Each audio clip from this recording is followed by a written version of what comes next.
Frank, Thomas, and Kirby enter the office break room at approximately 12:25 p.m.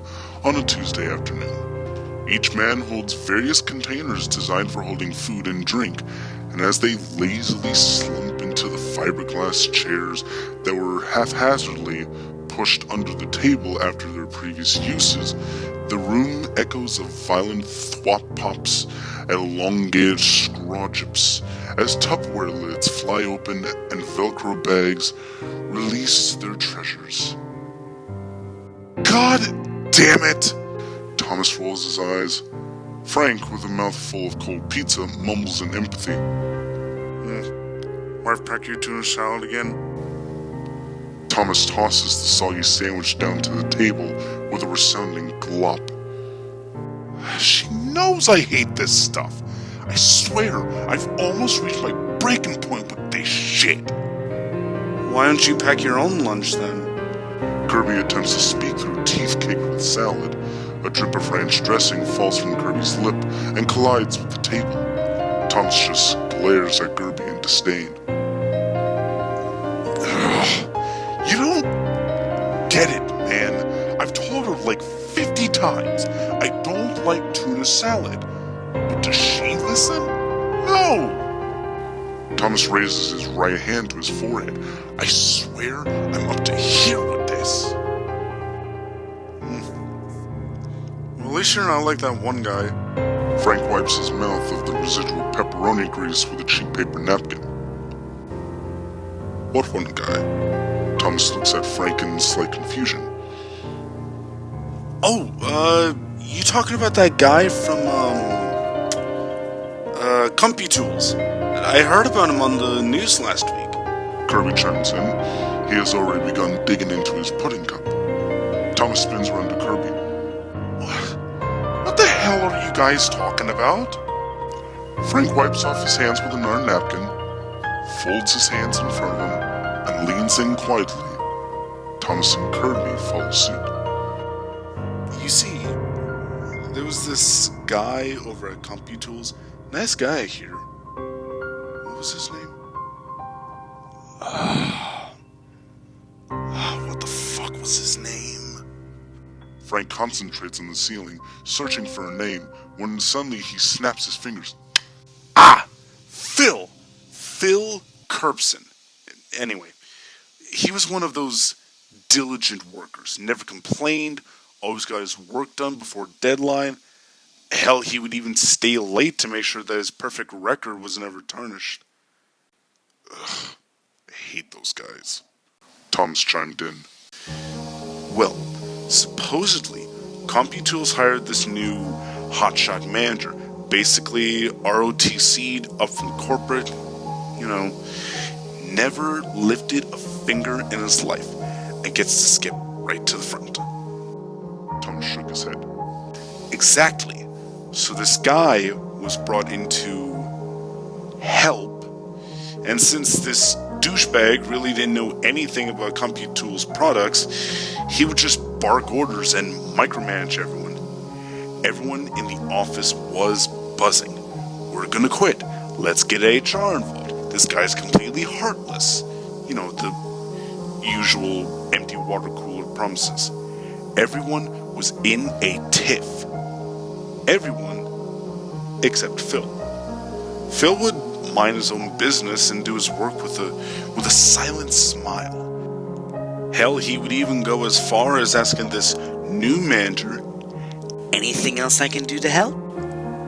Well, I don't know if that manager deliberately planned to be this malicious, or if it was just common nature for him. But he got this notion in his head to see how far he could bend Phil until he broke.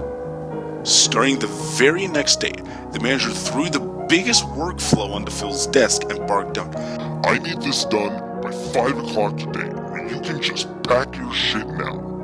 Or, something to that effect. Phil quietly turned to face the manager, smiled his calm, innocent smile, and said, Sure thing, boss. Well, 5 o'clock rolls around and Phil walks into the manager's office and proudly places the completed report onto the man's desk. Here you go, boss. The manager looked up from polishing and buffing his prized 600-pound marble desk to the completed pile of papers with a look of complete shock. How could one man complete that report in only 7.5 short hours? His eyes then shifted from the report to glare viciously at Phil's calm, lucid face. Anything else I can do to help? Smiled Phil. The manager simply shook his head in disbelief. Okay, well, I'm gonna head out for the day. You have yourself a great evening, sir. The manager was, flabbergasted. He steeled his motives and vowed that he would try harder to break this man's spirit by the end of the week. Well, the end of the week came and went, and still Phil was as cheerful as ever, always responding to every outrageous task with a happy, "Sure thing," and then turned in the complete work to the manager at the end of the day with a pleasant, "Anything else I can do to help?" Well, this went on for a few weeks, and the manager, now seeing that current efforts were fruitless, now decided that maybe he needed to, up the ante. The manager would now bombard Phil with major accounts and lengthy business trips and tedious conferences, all to quell his passion that Phil must be broken. But with every new and more difficult task, Phil would embrace it with a "Sure thing, boss." and come back for more with a sunny, "Anything else I can do to help?" The manager, now at his wits' end, had one more trick up his sleeve. Although his lack of concentration on the job he was hired for was beginning to come under fire, he wanted to give it one more shot before he himself had to face the firing squad. He got it somehow in his head that it was the breaks in between each hour day that was allowing Phil to wind down, regain his bearings, get a good night's sleep, and come back the next day ready for more. So, with that in mind, he gave Phil the budget report for the following year and told him, I don't care how long it takes, but you cannot leave your desk until we trim at least $5 million off next year's budget. As always, Phil replied with his trademark, "Sure thing, boss." The manager turned away, knowing that this task would be Phil's breaking point. And, like clockwork, Phil came to the manager's office with the completed budget and handed it to him. "Anything else I can do to help?" The manager looked over the budget. I really don't like these numbers. The manager threw the report back at Phil. Do it all over. And this time, do it right. Phil's smile sagged a little, but soon rebounded and turned around and headed back to his desk. The manager saw Phil's smile buckle for just a moment, and he chuckled to himself that his plan is finally working. 8 o'clock rolls around, and Phil returns back to the manager's office. But Phil looks a bit different. His hair a bit disheveled. His horn-rimmed glasses are now on his forehead. One corner of his shirt has become untucked from his pants. Phil's stride isn't as carefree either. Phil hands the report to the manager and exasperatedly utters, "Anything else I can do to help, sir?" The manager, now seeing victory close at hand, looks at the report. Phil, I think you made some miscalculations here. The manager hands the report back to Phil. Do it again. And remember what I said.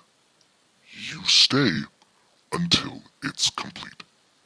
Phil, dejected, defeated, disappointed, looks at the report in his hands, wipes the sweat from his brow, and scratches the back of his neck.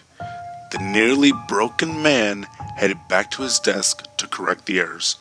As soon as Phil left his office, the manager closed the door and danced a twisted victory dance. Phil was nearly gone. The manager was going to sleep good that night.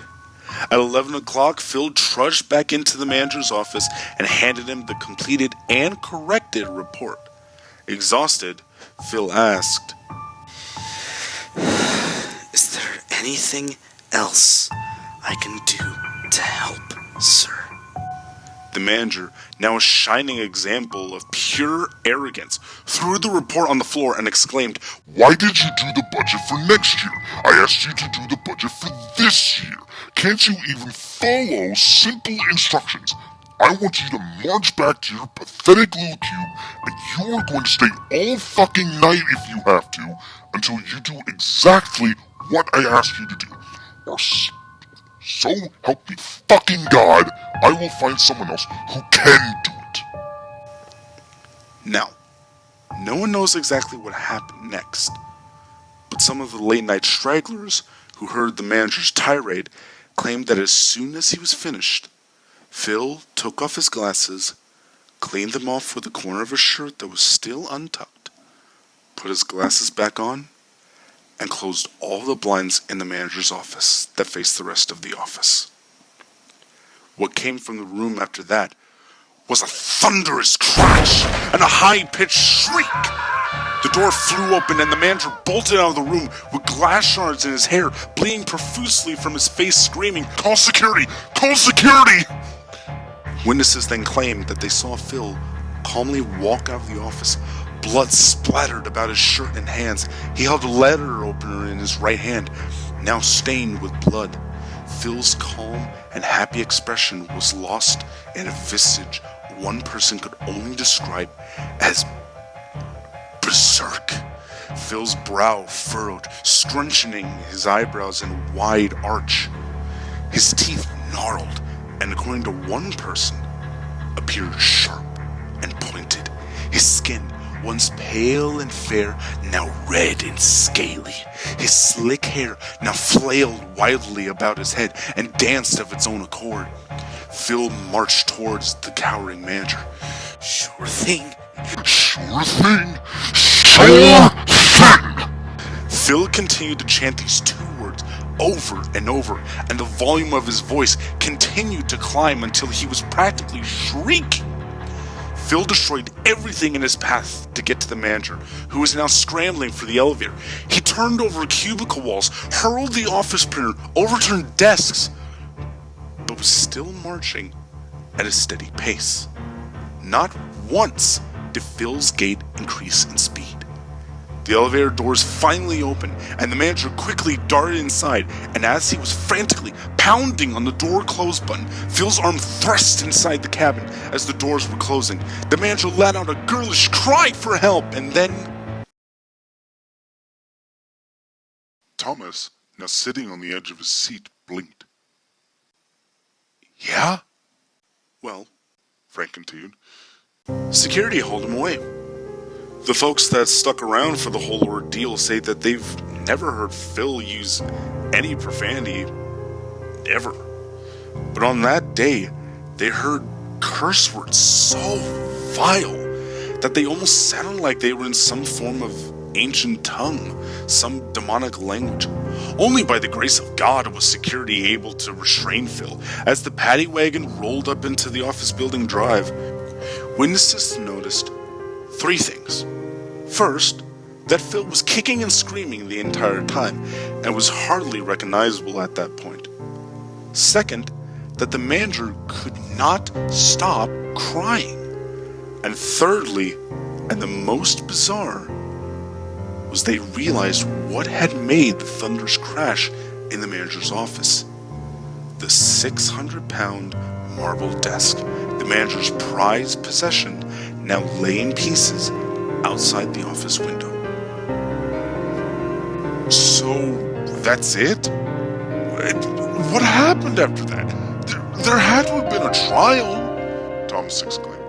Oh, there was a trial, but Phil was deemed mentally unstable to serve trial, so he was committed to the state hospital over in Brookfield, I think, and everything died down and returned to normal. The manager was brought in to see corporate, and he was actually let go because not only did the security cameras record what Phil did to the manager in the office, but they also recorded the manager's outburst on Phil that caused him to snap in the first place. Just desserts, I say, Thomas commented. Kirby just shook his head as he started to clean up his empty containers. Well, here's the real punchline, and this I got from Sally Boyd over there at CompuTools. See, she used to be the manager's admin. After the manager was let go, he was cleaning out his temporary desk, and to pass the time, he had the radio on. The manager left his office for a moment to get some more boxes. As he returned back to his office, she heard the radio announce, Phil Carpson, committed to Brookfield State Hospital on Monday, was discovered missing from his cell earlier today. The manager froze in fear, and as Sally turned around to see the manager's expression, the door violently slammed in her face, knocking her backwards onto the ground. As she recovered from her fall, she told me that she could clearly hear the manager pleading for his life. She distinctly heard, Please, please, don't! I'll do anything you fucking want! and then a familiar, calm, and soothing voice came from behind the door. Anything I can do to help? Sally pounced for the door, but it was locked. She tried to look through the windows, but the blinds were mostly drawn, so she was only able to see the flailing of arms and legs. Sally kicked at the door repeatedly and shouted, Somebody please help me! but it was too late. As soon as the commotion ceased from inside the office, Sally heard the knob click to signal that it had been unlocked. With tears in her eyes, she slowly reached for the knob and opened to reveal a gruesome scene.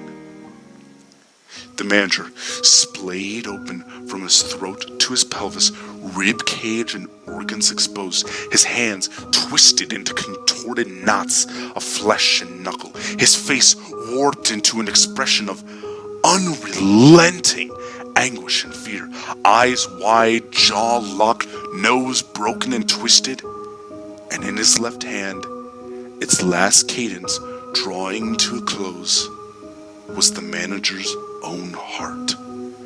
Sally and some of the onlookers who had finally gained access to the room then looked up to see the following message scrawled on the bare, dingy, yellow office wall. We were wrong. He had a heart, after all. Jesus! Thomas had to hold back the vomit by covering his mouth. After that, CompuTools shut down that office. I think they turned it into a megabyte, I think. Frank finished his tale with a solemn sip of coffee. Thomas rubbed his eyes. Whoa. Wait a minute. Whatever happened to Phil? This is when I'm supposed to say that's the strange thing, but it's not really that strange. When they finally opened up the office, the only person in there was the manager. Sally even said she never actually saw Phil, she only heard his voice. Or at least what sounded like his voice. And he hasn't been seen since. That story's complete bullshit, Kirby exclaimed. Frank and Thomas spun around to glare at Kirby for breaking the mood. What? Thomas inquired. Like you know exactly what happened. I just know that that's not how it happened. Kirby calmly stated as he adjusted his horn-rimmed glasses. Okay, hotshot. How the fuck do you know? Frank jested. Because Kirby leaned in close. Frank and Thomas matched Kirby's movements. The hospital doesn't know I'm gone yet. Just then, Kirby's manager leans into the break room. Hey, Kirb, I need you to do something for me. Sure thing, boss. As Kirby stands up to leave the now still break room, Frank and Thomas glance down at Kirby's security badge for his full name. Kirby Phillips.